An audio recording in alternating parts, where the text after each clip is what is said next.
Hello and welcome to another installment of the Weird Chronicles. Each episode, we bring you tales of action and adventure from Malifaux and the other side. Secretary Lucius Mattheson is one of the Guild's most cunning officials, a man both admired and reviled in equal measure. There are many in Malifaux who want him dead, but killing a man like Lucius is no easy task. I hope you enjoy part 1 of The Assassin's Ball.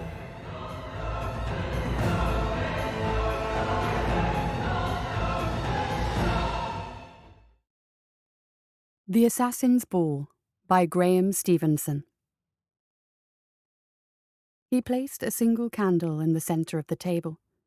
The weak flame was enough to outline the faces huddled around it and little else, but this suited his purpose.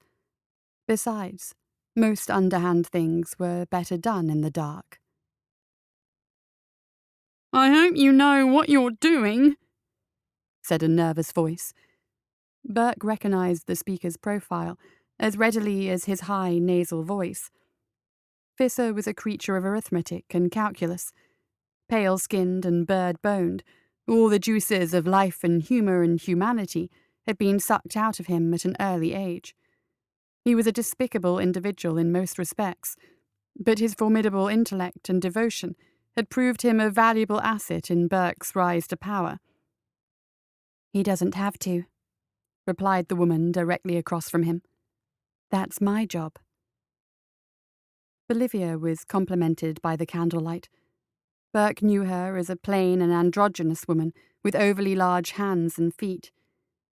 But in this darkness only her eyes and lips were visible, and Burke's imagination fed on the chocolate tones in her voice.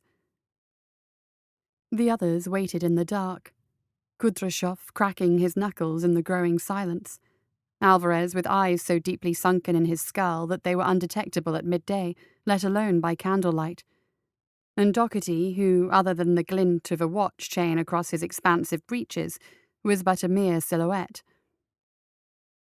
Burke had not been comfortable with Doherty's inclusion in their little group. He felt that lean and hungry should be reflected in appearance as well as demeanour. He found Doherty's girth and ruddy complexion distasteful.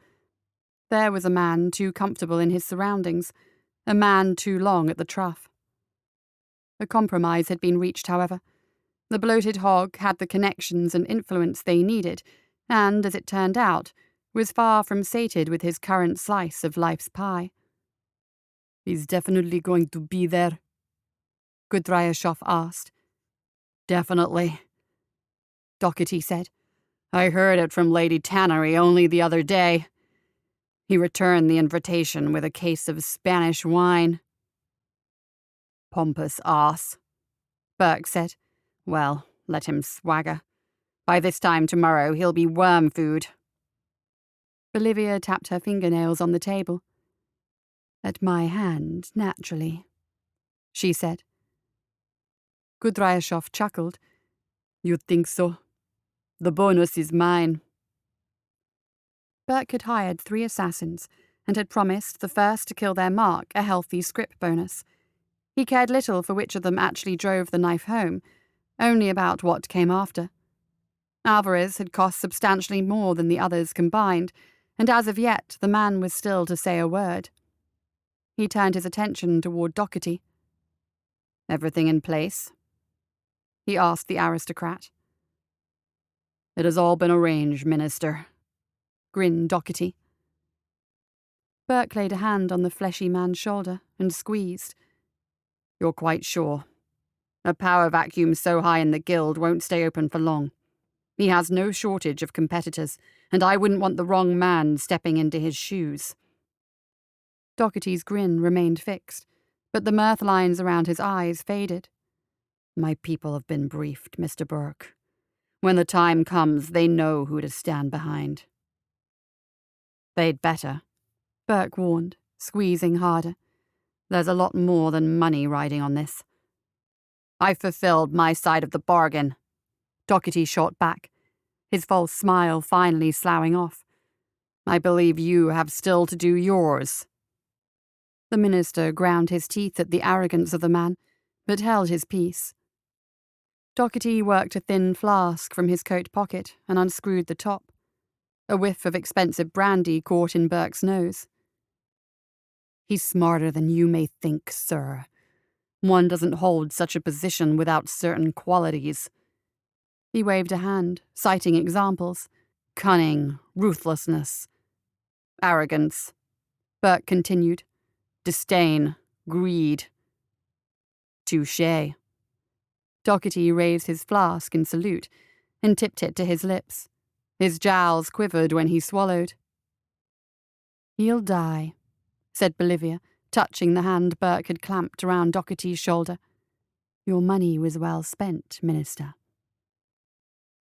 "That remains to be seen," chirped Visser. "He will be well protected. He always travels with an elite contingent." The woman giggled and continued to squeeze Burke's hand. "No man is a match for my womanly wiles." Burke relaxed his grip on the fat man, but only a little. He didn't trust the aristocrat any further than he could throw him. "To success," toasted Doherty, apparently ignorant of Burke's palpable loathing. The minister was aware that their little gathering would not go unnoticed for long.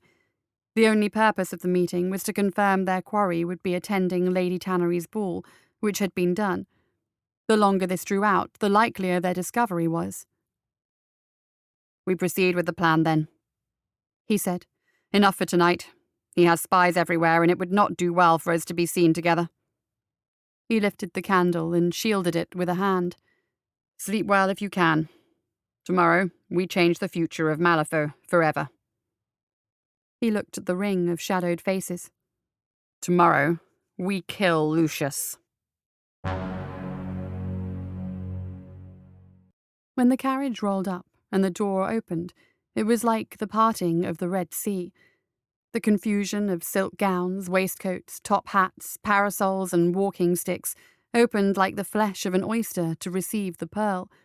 Conversation faded, and all eyes wheeled to the lacquered oak door and the figure emerging from within.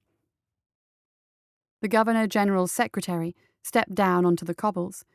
He set the tip of his cane at his feet and surveyed the murmuring scrum of society's finest. His immaculate gold steel mask moved impassively to take in the throng, and, although the eyes within were invisible, every man and woman felt its gaze when it fell upon them. There was an intangible sense of power about him, a subtle nimbus that was somehow more than the sum of parts that all men of influence possessed, more than attire or demeanour or reputation. Standing there quite casually on the cobbles, he exuded absolute confidence and authority. To the suddenly cowed onlookers, he was the closest thing to a physical manifestation of the guild they would ever see. And he was completely alone. From his position near the back of the throng, Minister Burke was suddenly suspicious. Lucius never went anywhere alone. Being the right hand of the Governor-General had made Lucius a much disliked fellow within rival factions, and his public appearances were always carefully orchestrated security ballets. Why should tonight be different? Lucius tapped his cane and stepped up onto the sidewalk. He was immediately engulfed by a wave of sycophantic well-wishers who crushed and shoved one another to bask in his attention, although the man himself never seemed crowded or inconvenienced in any way. He slid through his fawning admirers like a shark through an ocean of cloth, bestowing a nod here, the touch of a glove there. Burke allowed himself to be elbowed aside, letting the governor's secretary pass him and enter the hall to meet the evening's host, Lady Charlique Tannery. The society ball had been the obvious choice for Lucius's assassination, a swirling mass of loud, drunken socialites where physical proximity was impossible to avoid. His unfortunate demise would finally open the door to Burke's ascension, and perhaps even bring the governorship itself within his grasp. The guild was uniquely placed to dominate all of Malifaux, but it would take a strong man to do it, not this laced and perfumed fop. He disliked relying on the bloated Doherty's machinations to secure his promotion, but had found that in his years under the secretary's yoke, There were certain qualities he lacked that were proving more and more essential in his rise to power. He had political acumen, intelligence, and boundless ambition, but the areas where he felt himself lacking were in the spongier, more indulgent qualities that corpulent men, such as Docherty, positively revelled in. Burke was a grim and purposeful man by nature, and found he had little tolerance for frivolity and merrymaking. Unfortunately, the further he rose within the guild, the more his peers seemed motivated by exactly this sort of base decadence. He needed Docherty and his fellow hogs. He needed their shoulders to stand on if he were ever to climb high enough to assume Lucius's position. And stand on them he would. What's more, when he had the Governor-General's ear, he would have Docherty and his pigs rounded up and slaughtered. He had his own pack of hungry young wolves ready to take their place. The guild would be a very different animal once he wore the gold mask of office. As he watched, people were beginning to follow in Lucius's wake, drifting through the open doors and into Tannery Hall. Having recently returned from the Orient, Lord and Lady Tannery had clearly been influenced by the culture of the Three Kingdoms, as coloured paper lanterns festooned the ironwork outside the hall. A many-legged dragon rushed through the crowd, undulating like a centipede, while its trap-jaw mouth snapped impotently at the guests. Music was already playing from within the hall, an exotic clash of cymbals and the hum of some unknown stringed instrument. He moved along with the current, and soon passed through the huge knotwood doorway and into the entrance hall, where petite women in pink and gold cheongsams were handing out equally petite ornate glass receptacles. Burke took one and sniffed. Rice wine. Normally, nothing so blasé would be found within 100 yards of Tannery Hall, but the guests on the whole seemed quite tickled by this taste of the East. The crowd moved on, past the famous Midsummer Staircase, a gigantic marble construction that formed a double helix between the first and second stories of Tannery Hall. Lady Tannery's architect had arranged for the stairs to glow like polished brass all through the summer evenings, while the burnished sun shone through specially designed elliptical windows. It was rumoured that Lord Tannery had arranged the condemnation and demolition of several brick slums that were contributing inconvenient shadows to his wife's society evenings. And then they reached the ballroom itself. It stood 3 stories high, with a balcony around the circumference of the second floor, and a handful of more secluded viewing galleries on the third. The walls were decorated with silk murals of crimson, peach, and gold thread. A single titanic chandelier hung from the ceiling, perhaps 40 feet tall and comprised of infinite facets of crystal glass. A winch and cable system was cunningly hidden that allowed the monstrous thing to be lowered and each of its 150 candles to be lit individually. At the far end of the ballroom stood a wall of tables drowned in white linen, punch bowls, goblets, wine and spirit decanters, heaped fruit, roasted fish and fowl, cream pastries, and 100 other confections and sweet meats that comprised the sole diet of Malifaux's highest echelon of society. The alien yet compelling music was drifting down from the second-floor balcony, where a cluster of small Eastern musicians worked their craft in deft oblivion. It only took seconds for Burke's eye to locate the governor's secretary. As expected, he was standing a short way into the ballroom with Lady Tannery's gloved hand resting like a white bird on his forearm. These were the times when Burke could appreciate the benefits of the secretary's gold mask. More than a representation of the uniformity of the guild, more than presenting an expressionless and implacable face to the world in general, it was impossible to tell quite what Lucius was discussing with Lady Tannery out with earshot. No facial expression, no moving lips. Lucius could deliver a platitude or a motion to war with the same inscrutability to the casual observer. Burke guessed there had been nothing more than empty compliments thus far by the way she laughed and flicked her silk fan at him, as was expected when greeting the host of such a lavish event.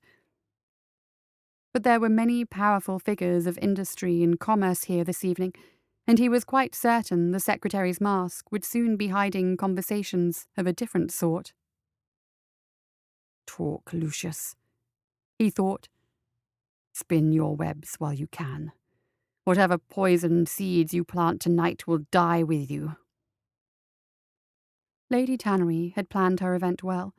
At the end of the first hour, as the brass clock struck 8 chimes, the Three Kingdoms musicians were replaced by more Western counterparts, and the crowd immediately began to liven up.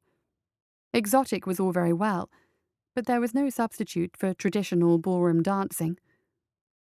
Almost immediately, the more inebriated and liberated couples began to dance, and the infection quickly spread. This was what Burke had been waiting for. Bolivia had chosen her mark early. He was likely a minor noble, or the son of some industrialist or other, round-shouldered and paunchy, and full of free wine. He was already unsteady on his feet, and had spilled punch down the front of his starched shirt and cummerbund. He would do nicely. She spent 20 minutes or so drifting past his eye line until she could see his head turning to follow her with each pass. All it took after that was a smile and a momentary touch of fingertips reaching for the punch ladle, and he was blustering and bowing, a rogue lick of hair hanging between his eyes.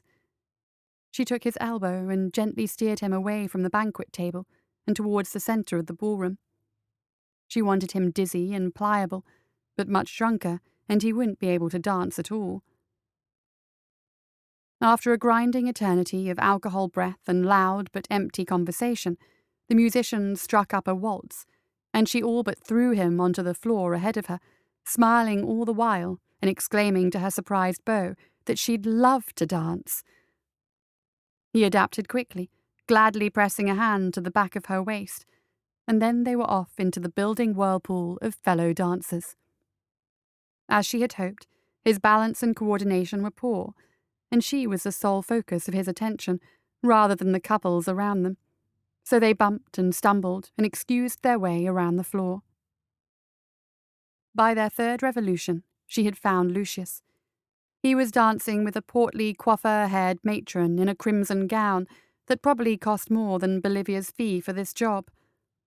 She had to admit that the governor's secretary was skilled. He floated around the hall with his red lady in tow, as though there was no one else in the room, and by his partner's glowing expression, Bolivia suspected that was just how the matron was feeling too. In contrast, her partner stepped on her toes. Again. "It seems almost a shame to kill the man," she mused as they drew ever closer. Lucius may have been proclaimed a fop and a dandy by her superior, but she could not envision Burke in a similar setting. She suspected the man had never danced a step in his life. Instead, he would retire to a smoky games room somewhere in the bowels of the house to sink into leather upholstery and snort brandy with the moguls. They were close now, only one couple behind. Bolivia eased the fingers of her right hand loose and used her thumb to twist the silver ring around her index finger. Its delicate rosebud relief extended a half-inch needle, not much thicker than a human hair, and glistening with a green sap. A single jab with this, the slightest scratch, and Lucius would be dead in minutes. The wound would be undetectable, the poison metabolized within the hour. And no one would put together the momentary dance-floor collision of the drunken noble and his plain partner with the secretary's collapse a few seconds later. They swept around the floor. Lucius and his crimson lady reached the corner of the hall and slowed to turn. This was Bolivia's chance. As her quarry began to swing left to rejoin the whirl of dancers, she pushed her right hand wide, intending to swat the secretary's linen glove in passing and deliver her deadly payload. And right at that moment, she felt her drunken partner's fist close over hers, crushing her fingers and thumb together. She opened her mouth in surprise and pain, but she had already registered the needle's sting into the ball of her thumb. She stared up at him in astonishment, even as he tightened his grip around her waist and spun her away from the throng of dancers. He still wore that slightly drunken expression, but his eyes were suddenly sharp and focused. It hit her that her dance partner was stone-cold sober. A terrible coldness was spreading down her right arm, and the world began to tilt away from her. She had killed with this poison many times, but had never experienced its effects for herself until now. It was stealing the heat from her body, and her head felt like it was about to float free of her shoulders. Her dance partner used his arm around her waist to lift her body, and, with a strength that belied his paunchy frame, carried her through a narrow servant door into a dark corridor. Two bulky, slab-faced men in black wool coats were waiting in the shadows, and each gripped her with a ham-sized fist. The servant door slammed shut as quickly as it had opened, and the last things Bolivia saw before the darkness enveloped her were the pitiless eyes of her captors. Up on the third-floor gallery, Kudryashov watched Bolivia and her partner swerve out of the flow of dancers and vanish. He waited, expecting them to reappear with much laughter at this latest slip from her drunken companion. The seconds stretched to minutes, and she did not return. Something had gone wrong, although he couldn't quite figure out what. Had she changed her mind? Panicked at the last instant? Burke would have her head on a spike if she had run out on him. Bolivia hadn't seemed the flighty kind, but in a plot where the stakes were this high, one could be forgiven for getting cold feet. Assassinating the Governor-General's secretary was not a task for the faint of heart. So it was particularly fortunate that Kudryashov enjoyed his work. He preferred knives, and knew 100 ways to kill a man with a single stab, but Burke had wanted it done softly. A metaphorical dagger in the back allowed a smoother passage to promotion than a literal one. Still, there was more than one way to skin a cat. He had affected a fairly convincing limp ever since Minister Burke had commissioned him and had been using a cane to get around the city. Kudryashov knew that Lucius would have eyes on him as soon as his name appeared on the guest list, so he'd taken the precaution of keeping sharp stones in his right boot. It helped with the wincing and hobbling, and made sure he was putting a genuine amount of weight on his walking stick. The Secretary's security men were no fools. The walking stick looked innocent enough, but he'd had it made by a master craftsman in Germany years ago. A twist of the stick's head opened an aperture in the base and cocked the weapon. The stud trigger under the handle sparked an internal magnesium strip and a black powder charge, firing a 2-inch steel dart at high velocity. There were no flights on this dart. Instead, the barrel had been carefully rifled to maintain accuracy. The projectile would punch deep into the target's body and be all but undetectable from the surface, save a tiny hole in his clothing and perhaps a spot of blood. Kudryashov had found that shooting into dark cloth worked best, where holes and minute stains were easily overlooked. He'd had considerable success with his dart cane, although he found it less satisfying to use than a knife. With the money he was being paid for this job, he felt he could cope with the disappointment. A steel dart in the right spot could be lethal, but taking the shot from 60 feet up meant he'd have to go for the torso and a reduced likelihood of a kill shot. For this reason, he had carefully coated his dart with the same nasty toxin Bolivia had used on her needle ring. The waltz was continuing unabated. Kudryashov decided to wait. A stationary target would be easier to hit than a spinning one, and Lucius would be doing a lot of glad-handing as the evening wore on. He resettled his weight, feeling the stones in his boot prickling his tender soul. It would be a relief to walk normally again after tonight. A short, balding servant swept past, carrying a silver tray cluttered with champagne flutes. He stopped the little man and took one, downing the sweet fizzy liquid in a single gulp. The alcohol would soften the pain in his foot. Besides, why not enjoy a few of the free luxuries? The dancing continued, with slow waltz after polka after foxtrot. A few couples drifted up to the gallery, leaning over the rail to watch the guests below, or to find a quiet corner for a whispered conversation. Kudryashov ignored them. At this height, The report from his dart cane would be no more intrusive than the irregular popping of champagne corks. At long last, some time after the chiming of 9 bells, Lucius bowed low to his 100th partner and left the floor to considerable applause. He made his way to the far side of the ballroom, where he struck up a conversation with Lord Tannery and a vast Prussian whose handlebar moustache looked to be carved from wood. It was a clean shot, far from the mayhem of the dance floor, and well lit by the giant chandelier. Kudryashov suspected he could wait the entire evening and never get a better opportunity. He made a show of reaching down to rub his good leg, which was only a half ruse. Standing mostly on his left leg for so long had caused the muscles to start cramping up. While he reached low, he picked up his cane and rested it on the carved oak balcony. There was a burst of laughter from below, and he used the sound to mask the click-snap of the firing mechanism being loaded with a quick twist. Still rubbing at his thigh with one hand, he swung the cane out in a distracted manner, placing a finger on the firing stud and sighting down its length. Strangely, Lucius's expressionless gold mask was upturned. The secretary appeared to be looking straight at him. Kudryashov sensed movement at his ear and turned sharply. The little balding waiter had returned, splayed fingers holding up his tray of glasses, more than half of which had now been drained. The Russian hadn't heard him approach. "More champagne, sir?" the waiter inquired. He was about to refuse when something cold and razor-sharp slid between his ribs. He twitched in shock, and his dart cane fired with a hollow pop. The dart thudded into the wall 30 feet above Lucius's head. There was almost no pain, but Kudryashov's legs turned to rubber instantly. A surprised and slightly envious part of his brain realized what had happened, even as the waiter adopted an expression of fake concern. The blade had already vanished. A long knife must have been used, between the ribs and behind the upper left arm, but still getting around the shoulder blade and directly into the heart.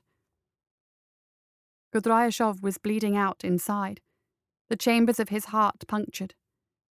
It wouldn't be obvious, of course. The strike had been snake-quick, and the blood would pool mostly on the inside.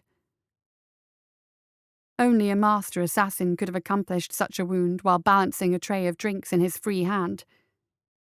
"Just a dizzy spell, sir," the little man was saying as he pulled the sagging Russian back a few steps and dropped him into a chair. "You'd best sit there for a moment until you get your bearings."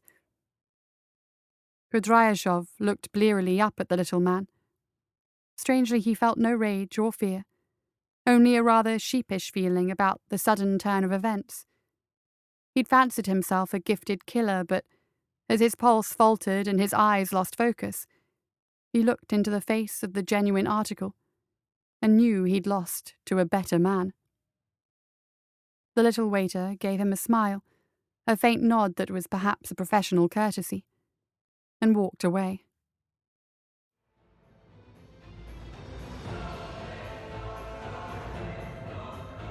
That's it for another episode of the Weird Chronicles.